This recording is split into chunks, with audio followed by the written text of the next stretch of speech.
সড়ক দুর্ঘটনায় আহত তরুণের স্ত্রীকে দিয়ে মোছানো হলো অ্যাম্বুলেন্সের রক্ত। ভিডিও ভাইরাল হতেই চাকরি গেল অভিযুক্তদের। ভাইরাল হওয়া সেই ভিডিওটি পর্যালোচনা করলে দেখা যায় হাসপাতালের পার্কিংয়ে দাঁড় করানো অ্যাম্বুলেন্সের বাইরের অংশ পরিষ্কার করছেন এক তরুণী। মাথায় ঘোমটা, হাতে মগ ও ভেজা কাপড়, পানি ঢেলে তিনি গাড়ির বাইরের অংশটি সাফ করছেন। সংবাদ প্রতিবেদনে উল্লেখ করা হয়েছে, কাটনি জেলার কারেলা গ্রামের কাছে সড়ক দুর্ঘটনায় ৩২ বছর বয়সী রাহুল বর্মন গুরুতর আহত হন। ১০৮ ডায়াল পরিষেবা থেকে নেওয়া অ্যাম্বুলেন্সে করে তাকে জেলা হাসপাতালে নিয়ে যাওয়া হয়। সেখানে প্রাথমিক চিকিৎসা করার পর রাহুলকে জবলপুর হাসপাতালে নিয়ে যাওয়ার পরামর্শ দেন চিকিৎসকরা। স্যান্ডেলিনা সো, রূপচর্চায় আভিজাত্য।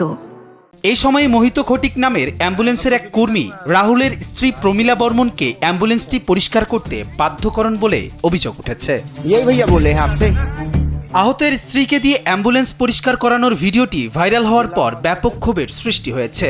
সরকারি তদন্ত শুরু হয়। প্রমীলা আরও অভিযোগ করেন, অ্যাম্বুলেন্সের কর্মীরা তার গুরুতর আহত স্বামীকে নিয়ে যাওয়ার জন্য টাকাও দাবি করেছিলেন। উল্লেখ্য, ১০৮ ডায়ালের অ্যাম্বুলেন্স পরিষেবাটি একটি বিনামূল্যের পরিষেবা। ভিডিও ভাইরালের পর কাটনি জেলা হাসপাতালের কর্মকর্তারা জানিয়েছেন যে তারা বিষয়টি গুরুত্ব সহকারে দেখছেন। গত বুধবার কাটনি জেলার প্রধান চিকিৎসা ও স্বাস্থ্য কর্মকর্তা আর ঠাকুর জানিয়েছেন, ১০৮ অ্যাম্বুলেন্সের চালক ও ইনচার্জের বিরুদ্ধে ব্যবস্থা নেওয়া হয়েছে। সংশ্লিষ্ট অ্যাম্বুলেন্সের চালক দেবা সাহু ও মোহিত খটিককে অবিলম্বে চাকরি থেকে বরখাস্ত করা হয়েছে। ভিডিওটি বিভিন্ন অ্যাকাউন্ট থেকে এক্স হ্যান্ডেলে পোস্ট করার পর নেটিজেনদের ক্ষোভ আছড়ে পড়েছে সামাজিক যোগাযোগ মাধ্যমে।